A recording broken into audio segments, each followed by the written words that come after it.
الرحيم الحمد لله رب العالمين الرحمن الرحيم مالك يوم الدين إياك نعبد وإياك نستعين اهدنا الصراط المستقيم صراط الذين أنعمت عليهم غير المغضوب عليهم ولا الضالين بسم الله الرحمن الرحيم قل هو الله أحد الله الصمد لم يلد ولم يولد ولم يكن له كفوا أحد بسم الله الرحمن الرحيم قل هو الله أحد الله الصمد لم يلد ولم يولد ولم يكن له كفوا أحد بسم الله الرحمن الرحيم قل هو الله أحد الله الصمد لم يلد ولم يولد ولم يكن له كفوا أحد صدق الله العلي العظيم اللهم اغفر للمؤمنين والمؤمنات والمسلمين والمسلمات الأحياء منهم والأموات تابع بيننا وبينهم بالخيرات إنك مجيب دعوات إنك على كل شيء قدير صلوات الله وسلم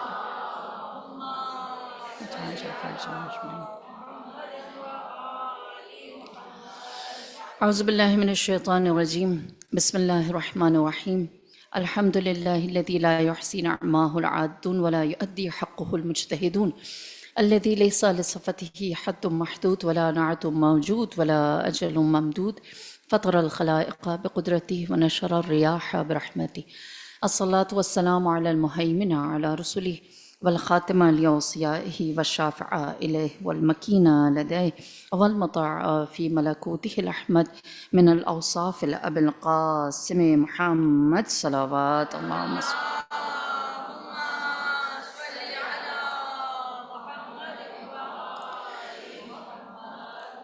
وعلى أهل بيته الطيبين الطاهرين المعصومين المظلومين سيما بقية الله في أرض روحي وأرواح العالمين لتراب مقدمه فداه أما بعد فقد قال الله تبارك وتعالى في القرآن المجيد بسم الله الرحمن الرحيم فانتظروا إني معكم من المنتظرين صلوات اللهم صل على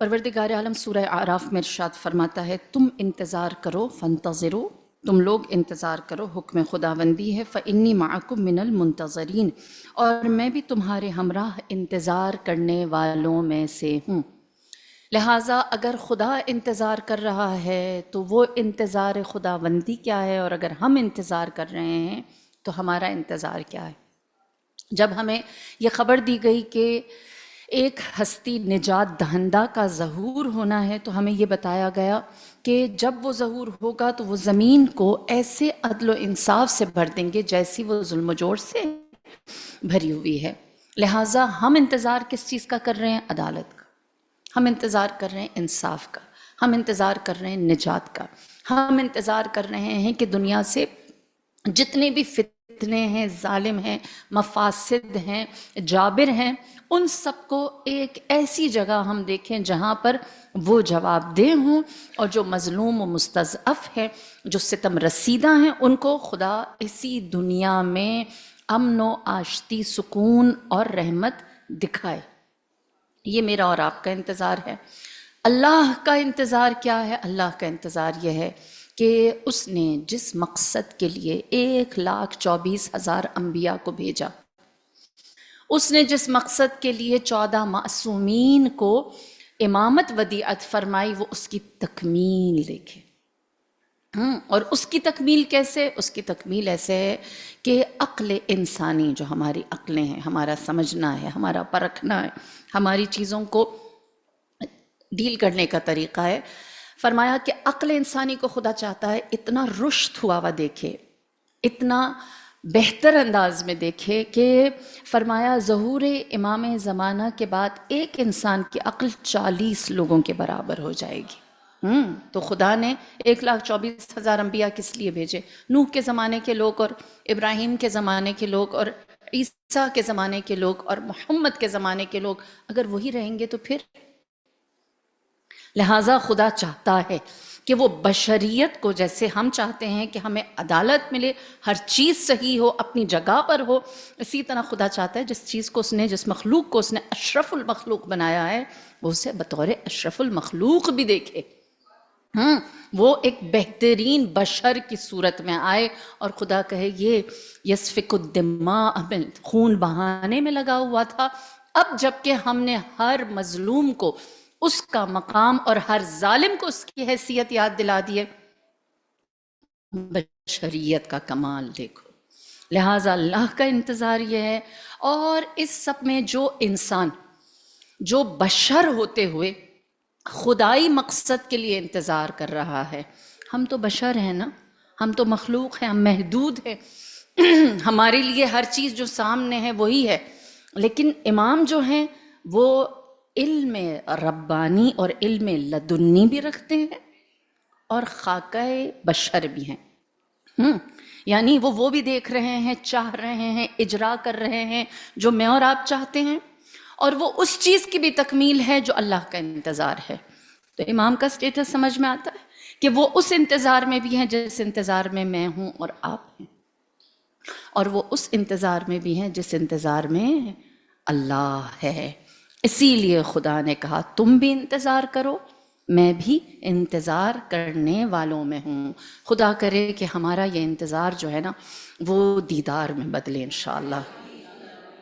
لہٰذا میں نے آپ کی خدمت میں رکھا کہ جو لوگ ظہور کی تیاری کرتے ہوئے امام کے ناصرین میں ہوں گے، ان کی، اور بالخصوص جو امام سے ملحق ہو جائیں گے، ان کے درجات رکھے ہیں۔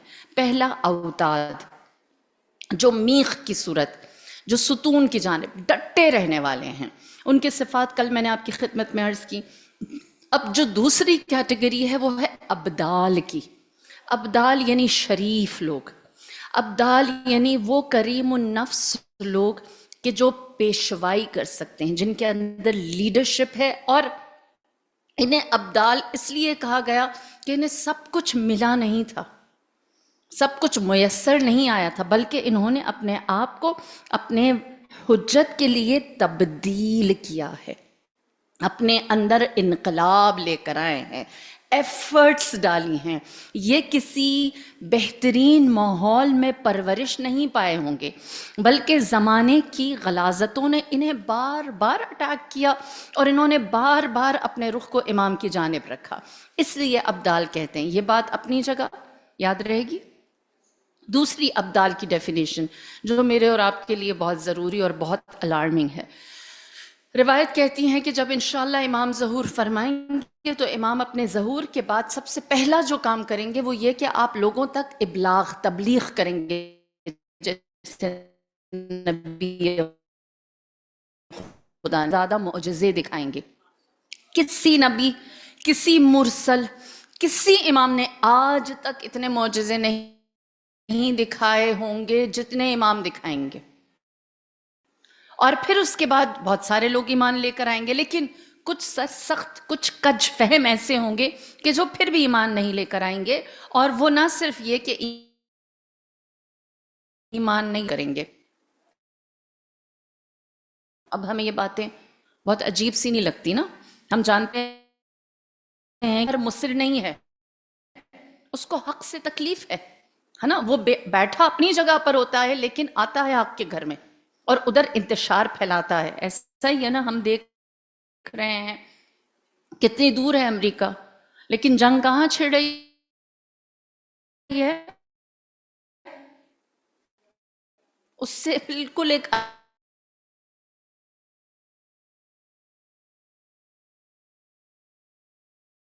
عام کے معجر کو، جیسے عمر اپنے، یہ وہی حسین ہے، وہی حسین ہے جو فاتح مباہلہ ہیں، یہ وہی حسین ہیں جو جنت کے سردار ہیں، پھر بھی قتل کو انہوں نے جائز سمجھا۔ مولا کے قتل کے لیے انہوں نے کوئی نہ کوئی جواز کیا نکالا، اسلامی، سیاسی نہیں، اور اس کے لیے وہ فتوے لے کر کیا کہنے لگے کہ فرزند رسول کو جلدی مارو تاکہ ہماری نماز عصر میں دیر نہ ہو جائے۔ میری بات پہنچ رہی ہے کہ کس حد تک بے شمار، بے شمار، بے شمار، یا علی، یا علی، اللہم صلی علی محمد وعلی محمد وعجل فرجنا۔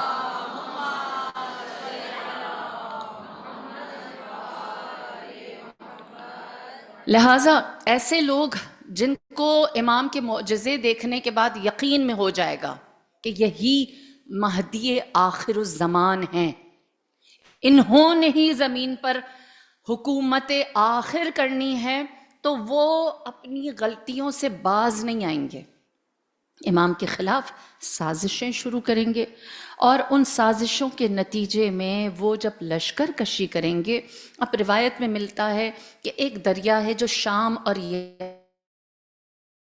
یمن کے درمیان والا ریجن، فرمایا کہ آخر میں وہ اس دریا کے ایک سائٹ پر آئیں گے اور امام سے کہیں گے ہم سے مبارزہ کریں، امام بھی ان کے سامنے اپنا لشکر لے کر آئیں گے، اور وہ فائنل ایک حتمی مقابلہ ہوگا، اور اس دن امام جنگ کی ابتدا کرنے سے پہلے سفیانی اور دجال سے یہ کہیں گے کہ مجھے اجازت دو میں آخری دفعہ تم لوگوں کے درمیان اپنی بات کو رکھوں، لہٰذا مولا خطبہ ارشاد فرمائیں گے، اور جب مولا خطبہ ارشاد فرمائیں گے بہت سارے حر ہوں گے جو اس سفیانی کے لشکر کو چھوڑتے ہوئے امام سے ملحق ہو جائیں گے، نہر پار کر لیں گے۔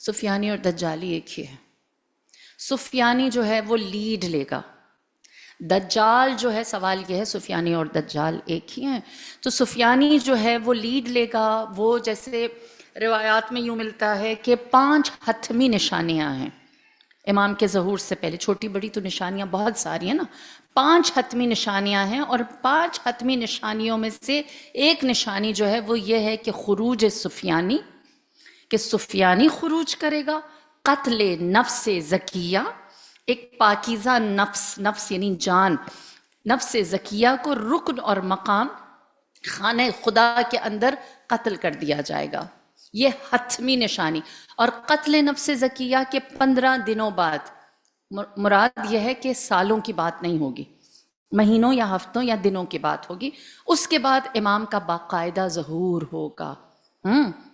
اور اس وقت جب سفیانی خروج کرے گا، قتل نفس زکیہ ہوگا، تو اس کے مقابلے میں سید علی نام ہے، دوسرے روایات میں سید حسن بھی نام ہے، ایک روایت میں عبداللہ بھی ہے، 3 مختلف نام ملتے ہیں، جو خراسان سے خروج کرے گا سیاہ پرچم لے کر، اور جب وہ وہاں سے، یہ تیسری بڑی نشانی، جب وہ وہاں سے خروج کریں گے تو ان کی ملاقات ہوگی امام کے ہمراہ ایک ایسے لشکر سے جو کہلائے گا سفیانی کا، لیکن اس کو مکمل حمایت ہوگی دجال کی۔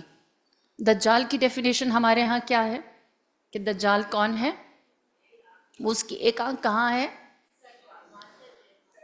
ادھر نا، مجھے بھی یہ روایت دکھا دینا کہیں پہ، میں تو ڈھونڈ کے اہل تسنن کے ہاں ملتی ہیں، ہمارے نا کچھ مسائل ایسے ہیں کہ ہم کیونکہ ایسے ماحول میں رہے ہیں تو ہم انفلوئنس ہوئے ہیں، جیسے 27 رجب کو کیا ہوا تھا؟ بعثت ہوئی تھی نا، ہم معراج مناتے، شب معراج کے دن، جس طرح امیر المؤمنین کی غدیر ہے رسول خدا کی بعثت ہے، لہٰذا ہم رہ کر سب کے ساتھ تو ہم ویسے ہو گئے، ہم نے بھی اسے معراج کہہ دیا ہے۔ اسی طرح یہ والا وہ بھی ہے کہ ان کے ہاں کتابوں میں ملتا ہے کہ یہاں پر ایک آنکھ ہوگی، جبکہ دجال کی اصل ڈیفینیشن یہ ہے کہ جب ہم دونوں آنکھوں سے دیکھتے ہیں، مثال کے طور پر اس آنکھ پر اگر ہاتھ رکھیں تو ہمیں یہ والی سائڈ نظر نہیں آتی نا، جب دیکھتے ہیں تو پھر اب مجھے یہ دیوار نظر آ رہی ہے، تو جب ایک آنکھ نہیں ہوتی تو آپ کا جو ویژن ہے وہ پینورامک نہیں ہوتا، پھر وہ آدھا ہو جاتا ہے۔ دجال کے پاس ایک آنکھ ہے، اس سے مراد یہ ہے کہ وہ ہر چیز کو مٹیریلسٹکلی مادہ میں دیکھے گا، اس کے لیے ہر چیز کیش ہے، ادھر میں نے کیا ادھر مل گیا، یہیں پر جو نتیجہ مل رہا ہے وہ اس کو مانتا ہے، آخرت کا کوئی تصور نہیں ہے۔ یہی وجہ ہے کہ سفیانی کہے گا جنگ کرو، دجال کہے گا نیوٹرل رہو۔ میری بات پہنچ رہی ہے؟ سفیانی کہے گا کہ امام کے خلاف میں متشدد ہوں گا، میں امام کے خلاف اپنا لشکر بناؤں گا اور ہم جنگ کریں گے۔ سفیانی کیا کرے گا؟ سفیانی یہ کہے گا کہ جو لوگ امام کا ساتھ دینے جا رہے ہیں ان سے کہے گا ضرورت کیا ساتھ دینے کی، نیوٹرل ہو جاؤ، جیسے معاویہ ابن ابی سفیان نے امام حسن کے ساتھ کیا تھا. یہ نہیں کہا تھا کہ امام کا ساتھ نہ دو، کہا تھا میرا ساتھ نہ دو. جب میرا نہیں دے رہے، میں اس کے بدلے تمہیں پیسے دے رہا ہوں، بہت ساری مراعات دے رہا ہوں، اور تم اس کے بدلے وہاں پر بھی خاموش ہو. تم گناہ گار نہیں ہو کیونکہ تم حسن کے مخالف نہیں ہو. لہٰذا اس طرح کیا ہوا، امام کے ناصرین اور مددگار ختم ہو گئے، اور امام کو اس کے ساتھ ایک قرارداد، ایک اگریمنٹ کرنا پڑا. لہٰذا سفیانی جو ہے نا، وہ دجال بن کر نہیں آئے گا، وہ مصلح بن کر آئے گا. مصلح یعنی آپ کی لائف سٹائل کو امپروو کرنے والا. وہ بہت ساری بہترین آفرز لے کر آئے گا. قحط والی جگہ پر سفیانی دجال جائے گا، اس کے پاس کھانا ہوگا. غربت میں جائے گا، لوگوں کو آسان لونز آفر کرے گا. طلباء کے پاس جائے گا، انہیں روایات بیان کر رہی ہوں، اسٹوڈنٹس کے پاس جائے گا، انہیں اسکالرشپ آفر کرے گا. مہاجروں کے پاس خیموں میں، کیمپس میں رہنے والوں کو شہریت، سٹیزن شپ آفر کرے گا، اور لوگوں سے کہے گا تم اچھی زندگی گزارو. تمہیں کیا کوئی نیا امام آیا ہے یا پھر سفیانی کیسی جنگ کر رہا ہے، تم اپنی خیر مناؤ، تمہیں ایک اچھا اسکالرشپ مل رہا ہے، اچھا لون مل رہا ہے، اچھی سٹیزن شپ مل رہی ہے. لہٰذا وہ اس طرح سے لوگوں کو کیا بتائے گا کہ میں تمہاری لائف سٹائل کو امپروو کر رہا ہوں، میں تمہارے لیے ایک بہتر آپشن لے کر آیا ہوں. کیوں مرنے مرانے کی بات کرتے ہو؟ آپ لوگوں نے تو یہ دیکھا ہوگا، انڈیا پاکستان کی جب وار ہوئی تھی تو کیا ہوا تھا؟ آخر میں کسی نے کہا تھا نا میں تو پیس میکر ہوں. ایسا ہے یا نہیں؟ اس نے کیوں کہا تھا پیس میکر ہوں؟ تاکہ جو اس نے مقصد حاصل کرنا تھا وہ کسی اور کے ذریعے سے. اپنا چہرہ سفیانی کبھی بھی، دجال کبھی بھی یہ نہیں دکھائے گا کہ میں کسی کا مخالف ہوں. وہ ہمیشہ یہ بات کرے گا کہ میں تو تمہارے لیے آسانیاں لے کر آیا. وہ بھی مصلح بنے گا، وہ بھی کہے گا کہ میں تم لوگوں کے لیے بہتر آپشنز لے کر آیا ہوں، تمہیں مرنے مرانے سے بچا رہا ہوں. اور امام بھی یہی کہیں گے کہ میں تم لوگوں کے لیے بہتر زندگی لے کر آیا ہوں. فرق کیا ہے؟ جو دجال آفر کرے گا وہ کیش ہے، امام فرمائیں گے استقامت دکھاؤ، ہم وہاں تک پہنچیں گے. ہاں، لہٰذا امام کیش وہیں پر نہیں دیں گے. جب امام معجزے دکھائیں گے، روایت میں ملتا ہے کہ بہت سارے لوگ آپ سے کہیں گے معجزہ دکھائیں، ہمیں یہ دے دیں. آپ فرمائیں گے ہرگز نہیں، میں یہاں پر معجزے سے لوگوں کے اندر دولت اور خزانے بانٹنے نہیں آیا، میں نجات دلانے آیا. جو مظلوم ہے اسے انصاف ملے گا.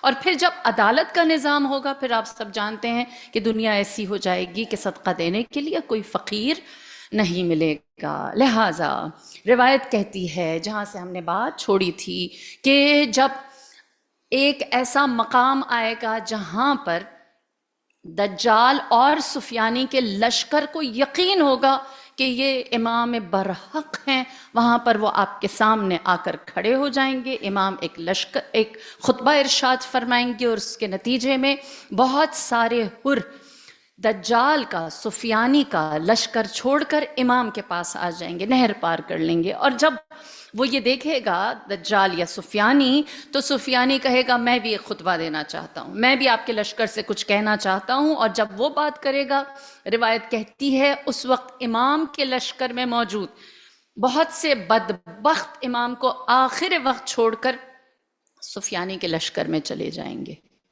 لہٰذا وہ لوگ جو سفیانی کا لشکر چھوڑ کر امام کے پاس آئے نا، انہیں ابدال کہتے ہیں. زندہ باد، زندہ باد، مردہ آباد، مردہ آباد. بے شمار، بے شمار. یا علی، یا علی صلی اللہ محمد وعجل فرجہم اجمعین. لہٰذا ابدال جو ہیں وہ تاریکیوں میں سے نور کی جانب سفر کرنے والے ہیں. ابدال وہ ہیں جن کو پتا ہوگا کہ گمراہی کی زندگی کیسی ہے، اور وہ نور کی قدر کرنے والے ہوں گے. اگر ہم ابدال تلاش کرنا شروع کریں کہ وہ جو ابدال صفت لوگ ہیں وہ کہاں ہیں، میں ہوں اور آپ ہیں نا. کیونکہ ہمیں جو معاشرہ مل رہا ہے وہ نیکی کو انکریج نہیں کرتا ہے نا، وہ حسنات کو سراہتا نہیں ہے. وہ ایسا معاشرہ ہے جہاں پر آپ جس قدر دین کی طرف، اسلام کی طرف، اسپرچویلٹی کی طرف جائیں، اسی قدر آپ کی سرزنش کی جاتی ہے۔ لہٰذا فرمایا کہ آخری زمانے میں جو لوگ اپنے ایمان پر باقی رہیں گے ان کے بارے میں امام جعفر صادق علیہ الصلاۃ والسلام سے اللہ وسلم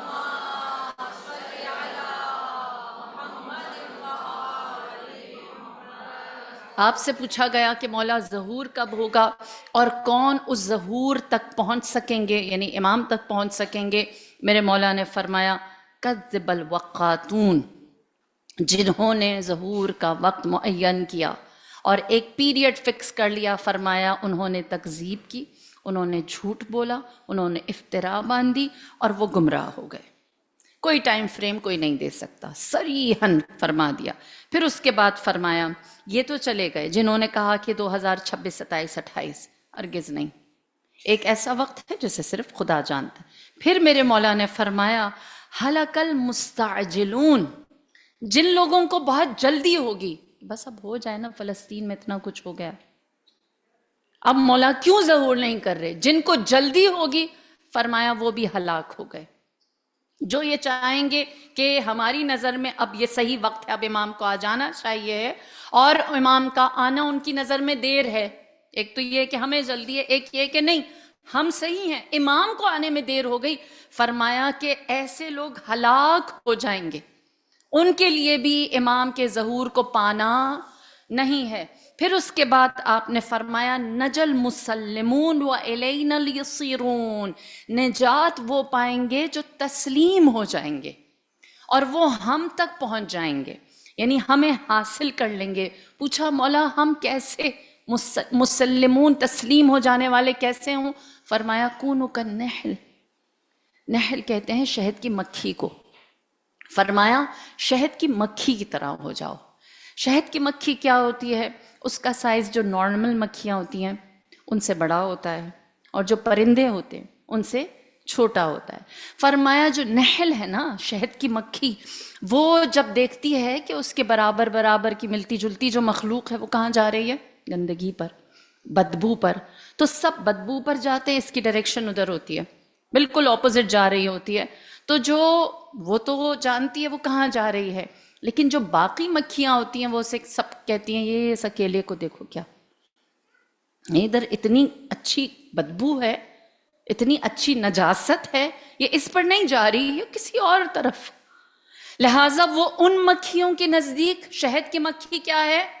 غلط راستے پر، لیکن وہ جا رہی ہے۔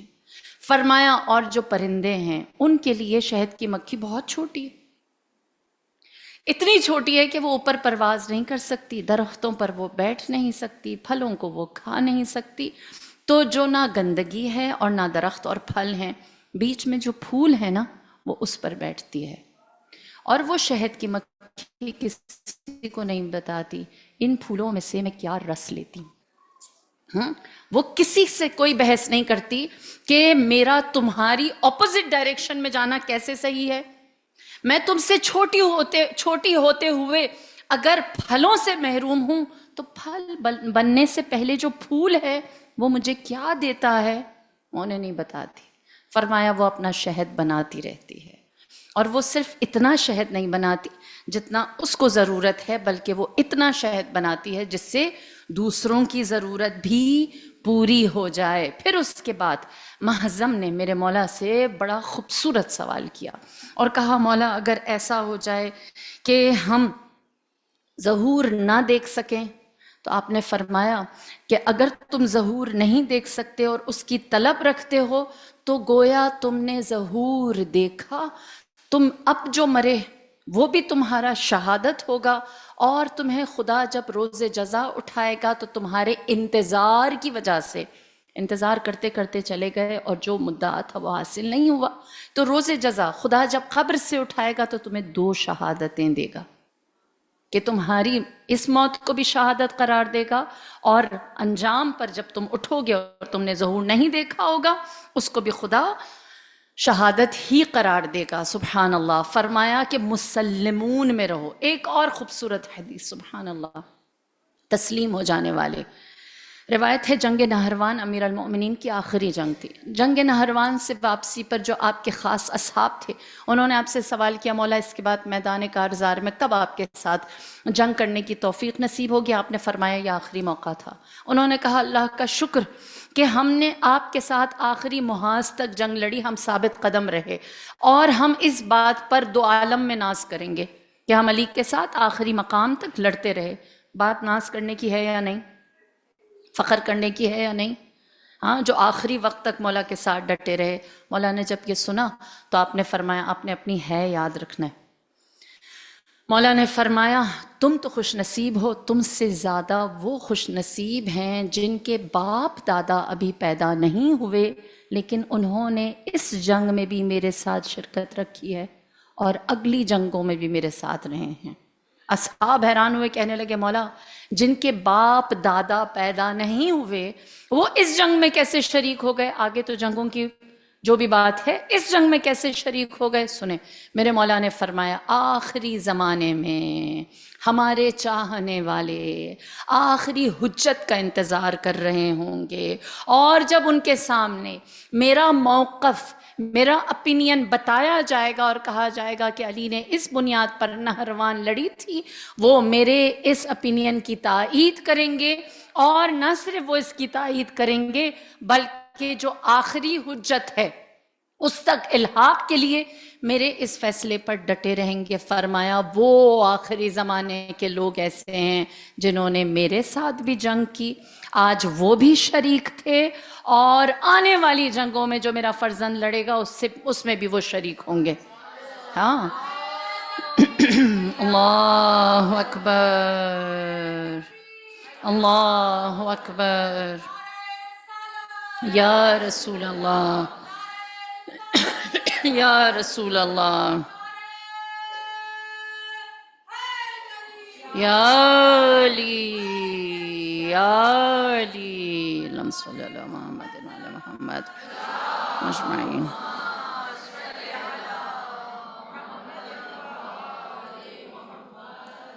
جناب عمار ساباقی چھٹے امام سے بڑا دلچسپ سوال کرتے ہیں. کہتے ہیں کہ مولا جب سے آپ نے بتایا کہ آخری حجت جو ہیں وہ ظہور کریں گے، چھپے ہوں گے، غیبت میں ہوں گے، اور پھر وہ ظہور کریں گے، ہم نے جب سے یہ بات لوگوں کو بتائی ہے لوگ ہمارا مذاق اڑاتے ہیں، لوگ ہمارا تمسخر کرتے ہیں. اور آپ جانتے ہیں آج بھی ایسے لوگ ہیں جو کہتے ہیں کہ ان کا امام جو ہے وہ کسی غار میں چھپا ہوا ہے، نعوذ باللہ، ہے نا، اتنا کچھ ہو گیا اور اس نے امت کو چھوڑا ہوا ہے. لہٰذا فرمایا جناب عمار ساباتی نے کہ مولا ایسی حالت میں ہم پھر خاموش ہو جاتے ہیں کیونکہ ابھی ہم اسے ثابت نہیں کر سکتے، ابھی تو آپ کے چھٹے فرزند نے ایسا کرنا ہے. لہٰذا ہم یہاں پر خاموش ہو جاتے ہیں. البتہ جو آپ نے فرمایا اس بات پر ایمان ہمارے دل میں ضرور ہے. مولا سے سوال کیا اور کہا کیا اب یہ جو ہمارے دل میں ایمان ہے یہ ہمیں ثواب دے گا؟ کیونکہ ہم دفاع نہیں کر پاتے، کیونکہ ہم انہیں قانع نہیں کر پاتے، ہم کسی کو اس بات پر کنونس نہیں کر پاتے کہ یہ عقیدہ سچا کھرا اور امام کی غیبت جو ہے وہ ان کا جائز حق ہے. میرے مولا نے ایک سوال کیا. آپ نے سوال کیا، کہا کہ اے عمار ساباتی مجھے ایک بات بتاؤ، جو عبادت سب کے سامنے کی جاتی ہے اعلاناً اس کا ثواب زیادہ ہے یا جو چھپ کر کی جاتی ہے اللہ کے لیے اس کا ثواب زیادہ ہے؟ اس نے کہا مولا جو چھپ کر کی جاتی ہے اس کا ثواب زیادہ ہے. آپ نے فرمایا لہٰذا ظہور مہدی کا انتظار کرنا پوشیدہ خیرات کی مانند ہے. ہاں، جو چھپ کر خیر کیا جا رہا ہے نا اس کی مانند ہے. فرمایا اور یہ خیرات ایسی ہے کہ اگر کوئی واجب نماز پڑھے تو اس کا ثواب جو واجب نماز کا ہے وہ تو اپنی جگہ ہے، لیکن بطور منتظر جو واجب نماز پڑھتا ہے خدا اسے 25,000 گنا زیادہ ثواب دیتا ہے. بحار الانوار کی 11ویں اور 12ویں جلد کے اندر یہ ساری احادیث موجود ہیں اردو زبان میں. العجل العجل العجل العجل، یا علی یا علی یا علی مدد حق حیدر. صلی اللہ علیہ محمد.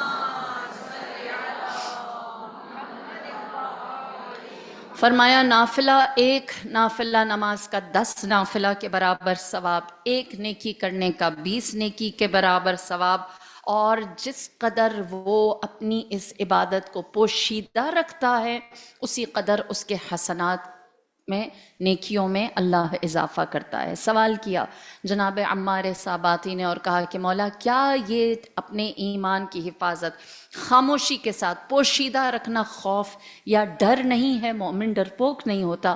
آپ نے فرمایا جہاں پر ضرورت ہے وہاں بات کرو، البتہ جہاں اپنے ایمان کی حفاظت ضروری ہے وہاں پر گناہ سے بہتر ہے کہ اپنے ایمان کی حفاظت کرو۔ لہٰذا اس زمانے میں مسلمون کون ہیں، تسلیم ہونے والے کون ہیں، خدا جانتا ہے اور ان کی قیمت ادا کرتا ہے۔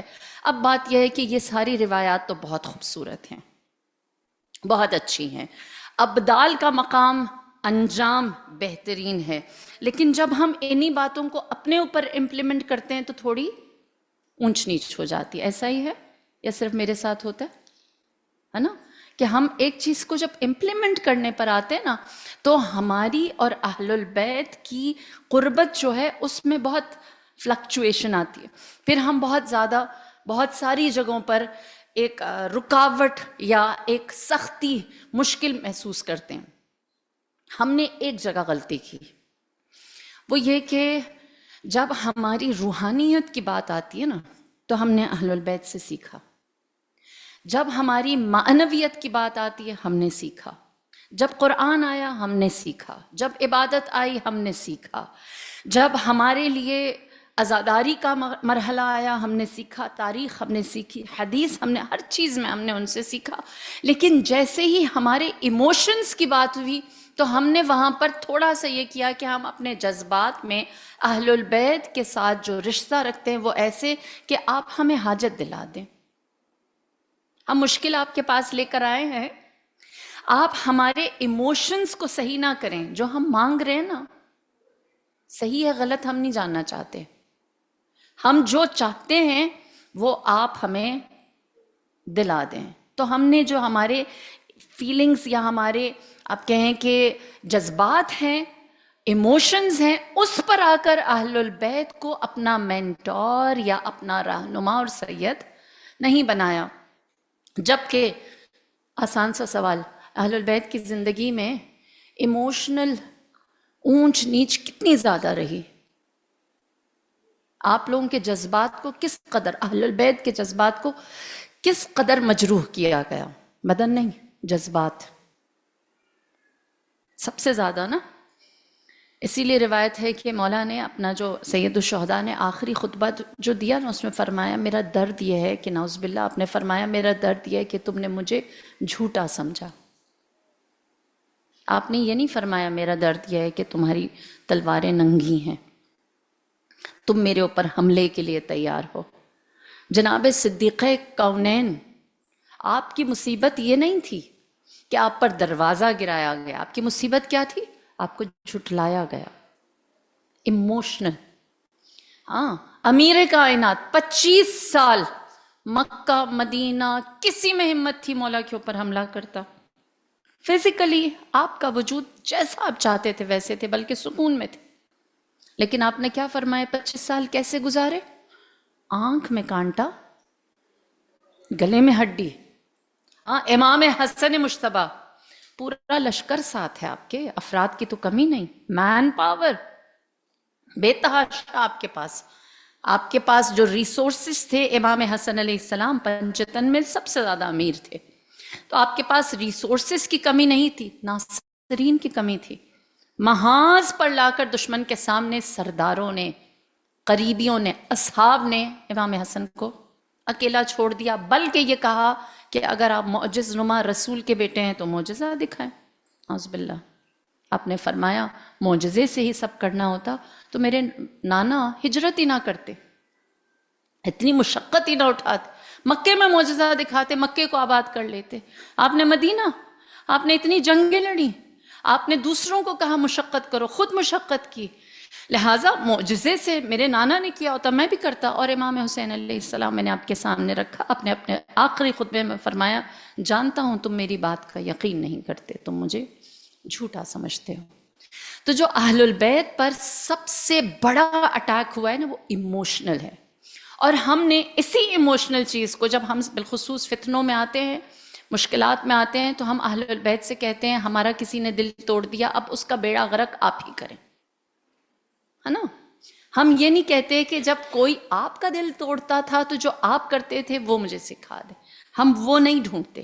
لہٰذا میرے مولا امیر کائنات نہج البلاغہ میں ارشاد فرماتے ہیں اپنے جذبات کی رہنمائی کے اصول معین کرو۔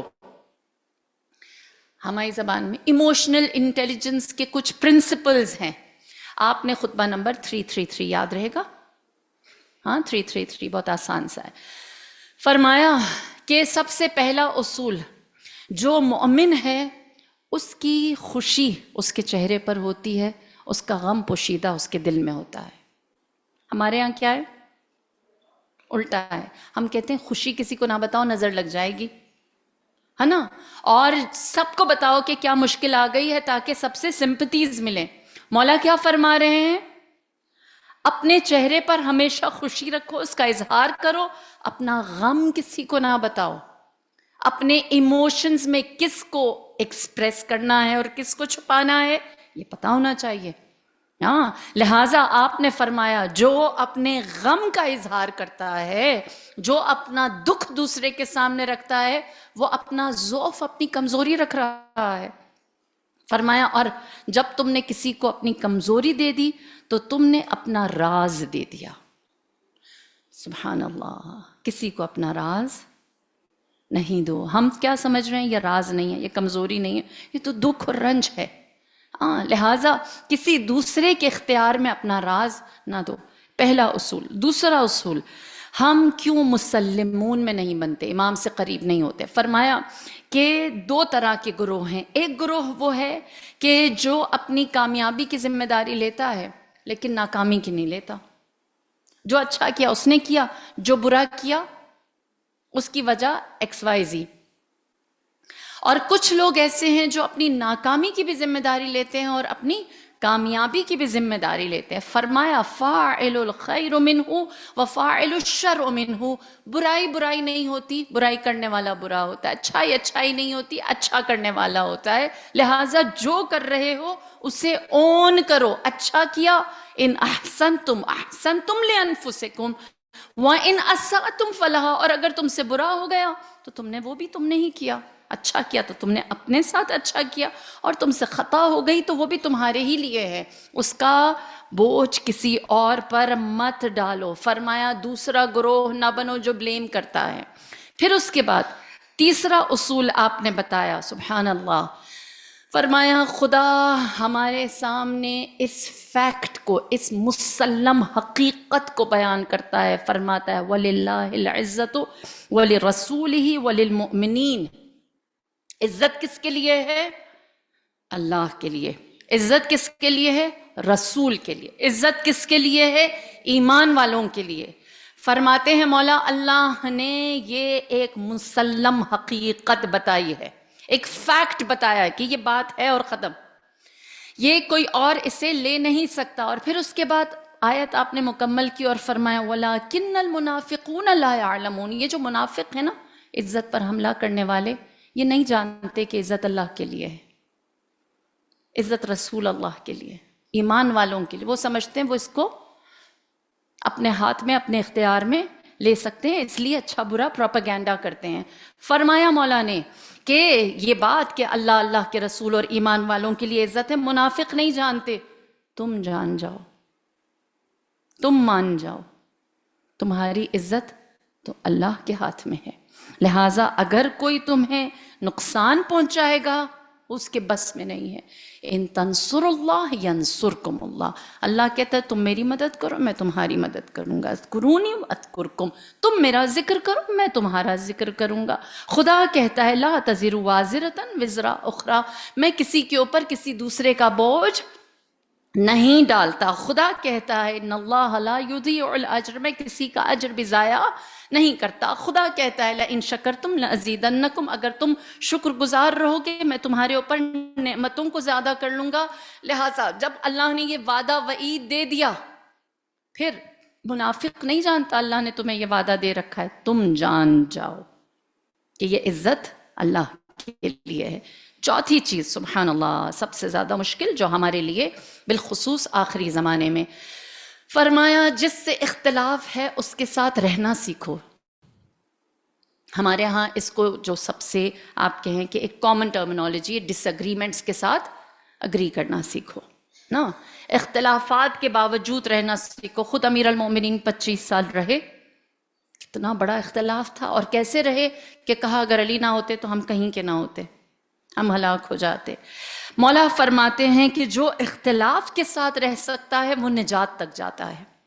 حضرت یعقوب علیہ السلام اپنے بیٹوں سے اگری کرتے تھے جو کچھ انہوں نے کیا، نکالا انہیں گھر سے، ان سے گھر الگ کیا، یا ان کو اپنے آپ سے عاق کر دیا کہ نہیں اب آج سے یہ میرے بیٹے نہیں، آنکھیں سفید ہو گئیں۔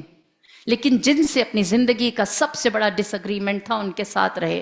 فرمایا حضرت لوط علیہ السلام کی اپنی بیوی، ان کے ساتھ آپ کا بنیادی ڈس اگریمنٹ تھا دین، مذہب اسلام اور حق کے اوپر۔ حضرت نوح کا بیٹا، کتنا بڑا اختلاف تھا، لہٰذا کہا جہاں بڑے بڑے اختلافات ہوں ان کے ساتھ رہنا سیکھو۔ یہ نہ پوچھا کریں کہ رسول خدا نے کیوں ایکس وائی زی سے نکاح کیا تھا، ڈس اگریمنٹس کے ساتھ رہے ہیں، اسی لیے انجام تک پہنچے ہیں نا۔ ہر چیز کو اپنے آپ سے کاٹو نہیں، ان کو ایکسیپٹ کرو اور ان کو ان کی جگہ، ان کا اپنا مقام دو۔ پھر اس کے بعد آپ نے فرمایا پانچویں چیز جو اس سے پچھلی سے بھی زیادہ مشکل ہے، فرمایا اللہ کی مخلوق سے نا امید ہو جاؤ۔ سب سے زیادہ سکون دینے والی نا امیدی لوگوں سے نا امید ہونا ہے۔ جب تم لوگوں سے نا امید ہو جاتے ہو، فرمایا پھر تم راحت تو سکون میں آ جاتے ہو۔ لوگوں سے اپنی ایکسپیکٹیشن کو کم کرو۔ سبحان اللہ، رسول خدا نے اپنے اصحاب کی تربیت ایسی کی تھی کہ فرماتے کہ اگر تمہیں دسترخوان کی دوسری جانب سے پانی بھی چاہیے نا تو دوسرے سے نہ مانگو، خود اٹھ کر جا کے لو۔ نمک بھی چاہیے تو خود، کسی سے توقع نہ رکھو کہ وہ تمہیں دے گا۔ میرے مولا سید الشہداء دعائے عرفہ میں فرماتے اللہم اجعل غنایا فی نفسی، اے پروردگار میرے نفس کو سب سے بے نیاز کر دے، میرے وجود کو کسی کی ضرورت ہی نہ رہے، میں ایسا بے نیاز ہو جاؤں کہ میں کسی دوسرے سے کوئی تعلق ہی نہ رکھوں۔ لہٰذا یہ 6 پرنسپلز، ہاں آپ لوگوں کو میں دوبارہ جلدی سے اس کو روایت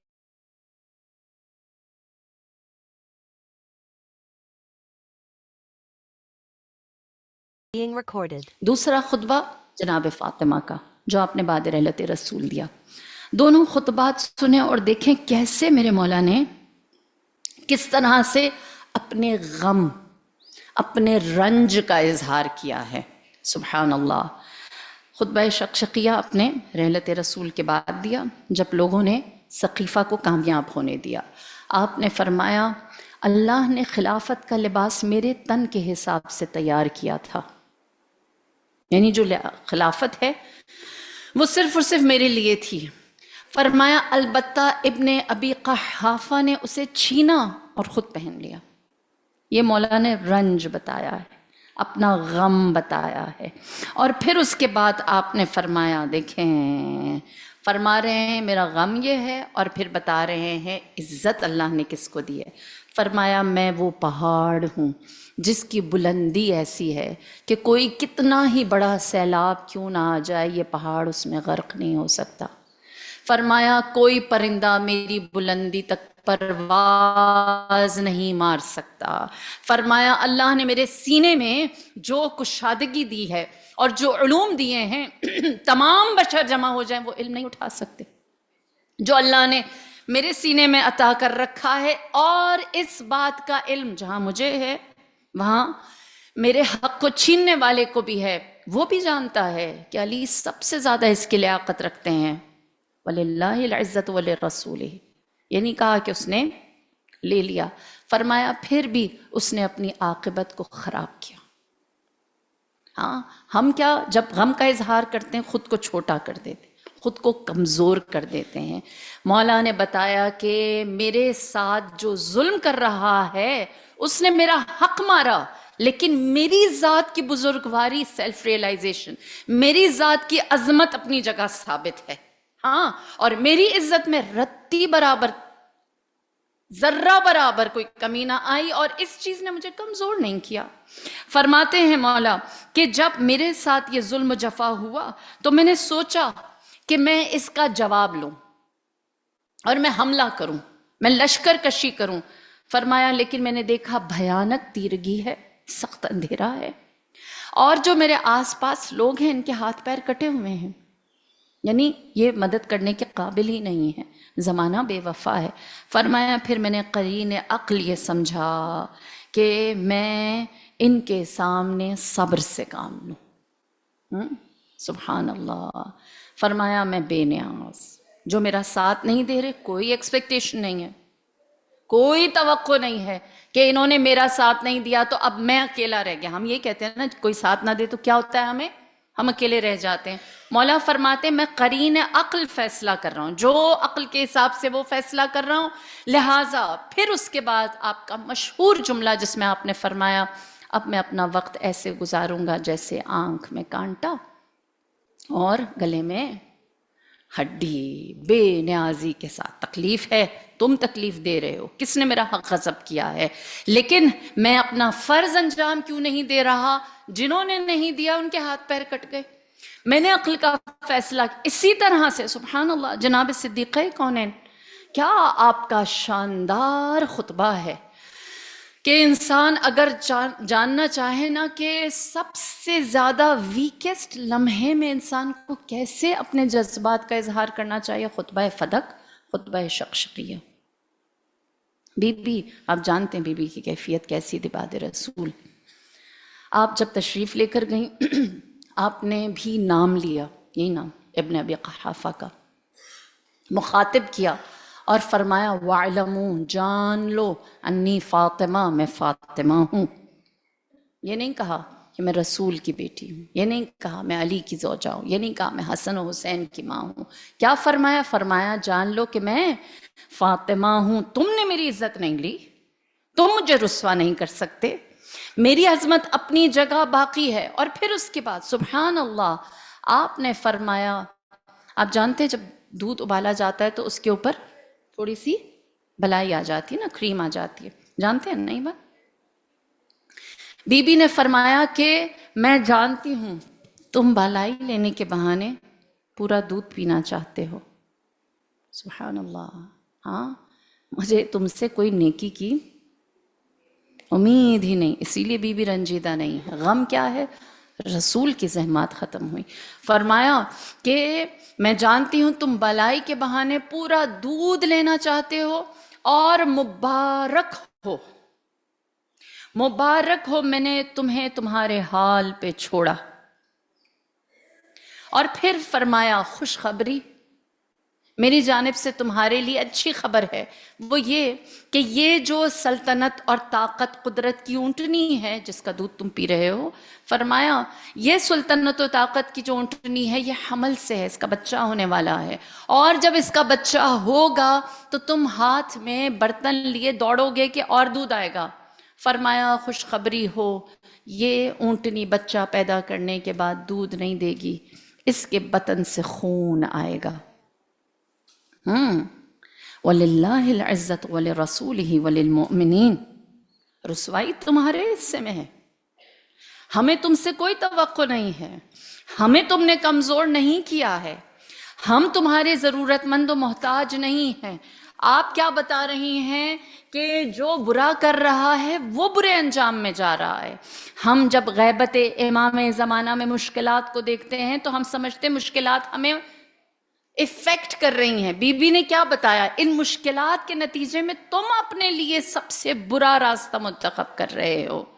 جب مومن مسلم ہوتا ہے نا، تسلیم ہو جاتا ہے، تو وہ ایسا تسلیم ہوتا ہے کہ وہ حق کے اوپر باقی رہتا ہے، اسے پتا ہے کہ اس نے آخر میں نجات تک جانا ہے۔ اسی لیے فرمایا نجل مسلمون، امام کے ظہور تک وہی لوگ پہنچیں گے جو تسلیم ہو جانے والے ہیں۔ جن کے پاس ایموشنل گائیڈنس بھی موجود ہے. ہو سکتا ہے وہ مال قربان کریں لیکن جذبات میں آ کر مار کھائیں. نہیں، وہ ہمارے پاس ہمارے جذبات کے لیے بھی ہمیں رہنما بنائیں گے. اور یہی وجہ ہے کہ اہل البیت پر کربلا میں جو سب سے بڑا ظلم ہوا نا، جھٹلائے جانے اور تکذیب کرنے کے بعد، وہ یہ کہ سب جانتے تھے کہ اس گھر کی عورتیں پردہ نشین ہیں. سب جانتے تھے کہ ان کے چہرے درکنار اس گھر کی مستورات کے سائے کو بھی کبھی کسی نامحرم نے نہیں دیکھا. یہ جانتے تھے کہ جب اس گھر کی عورتیں گھر سے باہر نکلتی ہیں تو وہ کس اہتمام سے نکلتی ہیں.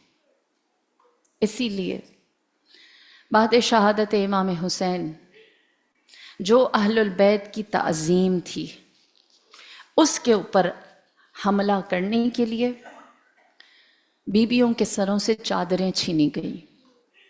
اسی لیے کہا جاتا ہے کہ کبھی کبھی کسی چیز کی جان لینے کے لیے ضروری نہیں ہوتی کوئی ہتھیار، کوئی اسلحہ استعمال کیا جائے.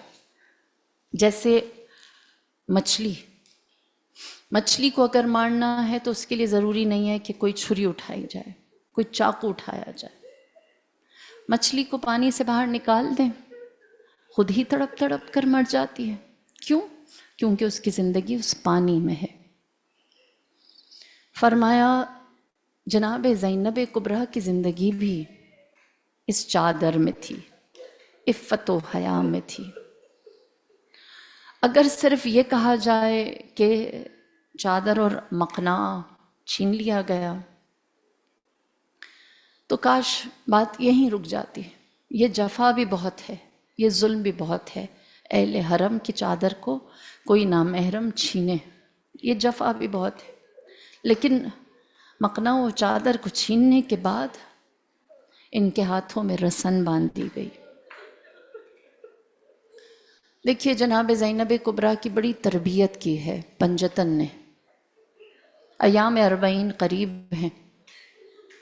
اللہ ہمیں وہ اشک و آنسو دے، وہ گریہ دے جو جناب زینب نے کیا. اللہ آپ سب کی آنکھوں کو زرخیز رکھے، اللہ دلوں کو نرم رکھے. نام حسین لیتے ہی آپ کے دل سے غم کی ایسی کیفیت ہو کہ آپ کی آنکھیں نم ہو جائیں. دعا دیتی ہوں، میں اپنے لیے بھی یہ دعا مانگتی ہوں. جناب زینب کبریٰ کی تربیت کی، رسول خدا نے تربیت کی. جب پیدا ہوئی تو فرمایا یہ میری زینت ہے. جب بچہ پیدا ہوتا ہے تو اس کا بوسہ لیا جاتا ہے، خوشی منائی جاتی ہے. نبی خدا نے جناب زینب کی ولادت کے وقت اشک و آنسو بہائے، فرمایا یہ میری زینت بنے گی. جناب فاطمۃ الزہرا نے جناب زینب کی تربیت کے اپنے ساتھ دربار لے کر گئیں، بیت الاحزان لے کر گئیں، جنت البقیع لے کر گئیں. دکھایا کہ بیٹی مردوں سے کیسے بات ہوتی ہے. اس کے بعد امیر کائنات نے جناب زینب کی تربیت کی. میری جان قربان، جب آپ کے سر اطہر پر فرق شگافتہ لگا امیر کائنات کے، امام حسن و امام حسین آپ کو مسجد کوفہ سے گھر لا رہے تھے. آپ نے فرمایا اے حسن و حسین گریہ نہ کرو، مردوں کی آنکھوں میں آنسو دیکھ کر عورتوں کا حوصلہ جاتا ہے، اپنے اشکوں کو صاف کرو. امیر کائنات نے اپنے جوان بیٹوں کو صبر کی تلقین کی، ان کے آنسوؤں کو صاف کروایا. گھر پہنچے، دستک دی، دروازہ کھلا، سامنے زینب کھڑی تھی. علی نے گریہ کیا، بی بی کے ہاتھوں کو چوم کر فرمایا اے میری جان، ان ہاتھوں میں اسی شہر میں رسن بندھے گی، نامحرموں کے نرغے میں آپ کو لایا جائے گا. علی زینب کی تربیت کر رہے ہیں. بی بی نے فرمایا اے میرے بابا، جس بہن کے 18 غیور بھائی ہوں وہ کیسے مان لے ایسا وقت آئے گا، لیکن کیونکہ آپ کہہ رہے ہیں لہذا تسلیم، میں اسلام کی زینت بنوں گی. اور پھر اس کے بعد امام حسن مجتبیٰ، جب آپ کو زہر دیا گیا اور تھال میں آپ کے جگر کے ٹکڑے گر گر کر پڑ رہے تھے، جناب زینب کبریٰ نے سخت گریہ کیا. روایت کہتی ہے امام حسن نے فرمایا اے میری بہن زینب، آج میرے ساتھ بیٹھ کر گریہ کر لیجئے، کیونکہ جو مصیبت حسین کی ہے نا ایسی مصیبت کسی کی بھی نہ ہوگی. تب بعد حسین آپ پر صبر لازم ہوگا. 2 محرم کو زینب کربلا پہنچی. ایک بی بی کے رونے کی آواز آئی. زینب نے ایسا گریہ کیا غش کھا گئی. سید الشہداء کو بلایا گیا. مولا نے پوچھا اے بہن غش کیوں کھا گئی؟ فرمایا ایک بی بی کے رونے کی آواز آتی ہے. فرمایا اے بہن زینب وہ کوئی اور نہیں میری اور آپ کی دکھیاری ماں ہے. یہ جگہ ہماری قتل گاہ ہے. یہاں ہماری قبریں بنیں گی. یہاں ہمیں قتل کیا جائے گا. یہاں پر ہمارے نام سے خدا اپنے حرم کو آباد کرے گا. جناب زینب کی تربیت پنجتن نے کی. جانتے ہیں کس دن کے لیے؟ 70 قدم کے فاصلے سے دیکھے زینب. اس دن کے لیے تربیت کی کہ 70 قدم کے فاصلے سے دیکھے تو اس وقت گریہ و ماتم نہ کرے، مسلمانوں کو یاد دلائے کہ کس کی گردن پر چھری چلا رہا ہے. مسلمانوں کو یاد دلائے کہ اسلام پر کتنی بڑی جفا ہو رہی ہے. میری بیوی بتائیں کہ یہ مارنے والا کس کو مار رہا ہے. حوصلے کے ساتھ زینب کھڑی رہے اور اسی تربیت کا نتیجہ وہ دن آیا. روایت کہتی ہے 11 محرم سے جناب زینب کبریٰ کا جہاد شروع ہوا. کہتے ہیں شمر ملعون نے عمر ابن سعد نے بطور خاص حکم دیا اور کہا بیویوں کے ہاتھ باندھے جائیں اور اسے پس گردن ڈال دیا جائے اور اونٹوں کے پیچھے اوپر جو اماریاں ہیں انہیں ہٹا دیا جائے. اونٹ کی برہنہ پشت پر بیویوں کو بٹھا دیا جائے اور پھر اس کے بعد ظالم نے کہا انہیں گنج شہیداں سے گزارا جائے. یہ دیکھیں کہ ہم نے ان کے مردوں کو کیسے مارا ہے. زینب کی تربیت ہوئی ہے. یہ دیکھیں کہ ہم نے ان کے مردوں کو کیسے مارا ہے. لہٰذا ایسا ہی کیا گیا. 11 محرم کو جب بیویوں کو گنج شہیداں سے گزارا گیا اور جناب زینب نے امام حسین کا لاشائے پامال دیکھا، اپنے آپ کو اونٹ کی پشت سے زمین پر گرا دیا. پسے گردن ہاتھ بندھے تھے، منہ کے بل گری، پشت کے بل گری. اللہ جانے اللہ جانے. روایت کہتی ہے کوہنیوں کے بل چلتی ہوئی زینب لاشائے امام حسین تک آئی. عمر ابن سعد اور شمر کو بتایا گیا اور کہا گیا حسین کی بہن لاشائے حسین پر آ گئی ہے، آؤ تماشا دیکھتے ہیں. آؤ تماشا دیکھتے ہیں یہ کیسے گریہ کرتی ہے. اللہ اکبر. جب جناب زینب نے دیکھا حسین کے بدن پامال کو، بی بی نے کھڑے ہو کر پہلا سوال کیا کیا تو میرا بھائی حسین ہے؟ بدن کے ٹکڑوں سے یہی سوال ہوتا ہے. جو لاشا ہے وہ چہرے سے پہچانا جاتا ہے، لیکن ہائے وہ پامال لاش جس پر سر نہ تھا. اسی لیے بی بی نے سوال کیا کیا تو میرا بھائی حسین ہے؟ کیا تو دل بند بطول ہے؟ کیا تو دل بند رسول ہے؟ کیا تو فاتح خیبر شکن کا بیٹا ہے؟ یہ کہنے کے بعد شمر اور عمر ابن سعد دیکھنا چاہتے تھے زینب کیسے ماتم کرتی ہے. ہائے میری جان قربان. زینب نے پس گردن ہاتھ اپنے سینے کی جانب کیے، حسین کے بدن پر جتنے پتھر تھے ہٹانے شروع کیے، جتنے خس و خاشاک تھے ہٹانے شروع کیے. اپنے بدے ہوئے ہاتھوں کو لاشائے پامال حسین کے نیچے رکھ کر لاشائے پامال حسین کو بلند کر کے کہا اے پروردگار قبول کرنا، اے اللہ ہماری اس قربانی کو قبول کرنا، اے اللہ میرے حسین کو قبول کرنا.